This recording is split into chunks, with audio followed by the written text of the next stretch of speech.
আমার বাড়িতে মাছ মাংস যেরকম পছন্দ করে তার চেয়ে একটু বেশি পছন্দ করে একটু ভর্তা ভাত হলে। তো এই খুদের ভাত আজকে রান্না করব। অনেকে বউ ভাত বলে, তবে এই ভাতটা আমরা খুবই পছন্দ এবং খুব মজা করে খাই।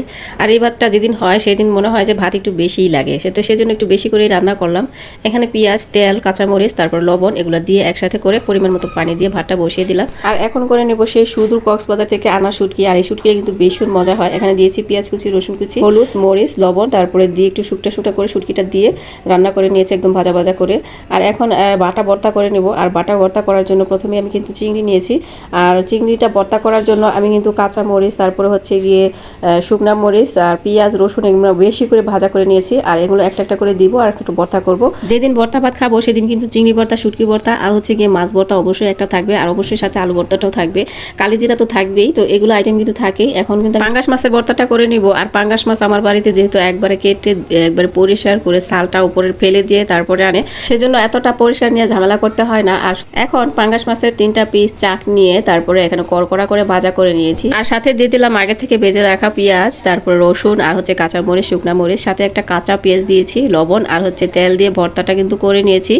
আর এই পাঙ্গাস মাছের ভর্তা খেয়ে কেউ বুঝতে পারবে না যে এটা পাঙ্গাস মাছের ভর্তা ছিল। আসলে খুব টেস্ট হয়েছিল। আর এখন চেপা শুটকি ভর্তা করে নিব। আর এই চেপা শুটকি ভর্তা করার জন্য ওই একই স্টাইলে ভাজা পেঁয়াজ আর রসুন আর হচ্ছে কাঁচা পেঁয়াজ দিলাম, সাথে দিয়ে দিলাম লবণ আর হচ্ছে কাঁচা মরিচ ভাজা। এখন ভালো করে বেটে নিব। আর এখানে সরষের তেলটা দিলেও পারেন, না দিলেও পারেন। কাঁচা পেঁয়াজটা দিলে কিন্তু ভর্তার স্বাদটা অনেক বেড়ে যায়। আর এখন করব কালিজিরা ভর্তা। আর কালিজিরা ভর্তা করার আগে যেহেতু আমি শুটকি ভর্তা করেছি সেজন্য ভাতটা মুছে নিয়ে তারপরে এখানে কালিজিরা ভর্তাটা করব, কারণ শুটকির একটা স্মেল চলে আসবে। আর এখন আগে থেকে বেজে রাখা কালিজিরাগুলো আমি ব্লেন্ডারে গুঁড়ো করে নিয়েছিলাম, এখন বেটে নিব। আর সাথে দিয়ে দিচ্ছি আগে থেকে বেজে রাখা পেঁয়াজ, রসুন, কাঁচা মরিচ, সাথে দিয়ে দিলাম লবণ আর একটু কাঁচা পেঁয়াজ আর একটু তেল দিয়ে কিন্তু ভর্তাটা করে নেব। তাহলেই কিন্তু ভর্তাটা একদম ফাটাফাটি হয়ে যাবে। আর এই তো আমার লাস্ট পর্যায়ে কালিজিরা ভর্তাটার ছিল, আর সেটাও করে নিলাম। এখন শুধু খাওয়ার পালা। সবাই কিন্তু অপেক্ষা করে বসে আছে। আর সকাল সকাল এই কাজটা না করলে কিন্তু তাড়াহুড়া করেও পারা যায় না, কারণ অনেকটা বেলা হয়ে যায়। আর ভর্তা ভাত করতে কিন্তু অনেকটা সময়ও লেগে যায়, অনেকটা সময়েরও ব্যাপার এগুলা। আর খুদের ভাত কিন্তু সকালেই খাওয়া হয়, সেজন্য একটু চালু করে সকালে উঠতে হয়। সকালে নাস্তার জন্য কিন্তু সবাই হাউ হাউ করে, সেজন্য সকালে উঠেই কিন্তু আমি রান্নাটা করেছি। আর একা একা কিন্তু সব করেছি। দেখলেন তো কেমন হয়েছে, অবশ্যই কমেন্টে জানাতে ভুলবেন না। আর আমার ভিডিওটি ভালো লাগলে আমার সাথে থেকে যাবেন। ভালো থাকবেন সবাই, দেখা হবে আবার আগামী নতুন কোনো ভিডিওতে। ততদিন পর্যন্ত ভালো থাকুন, সুস্থ থাকুন।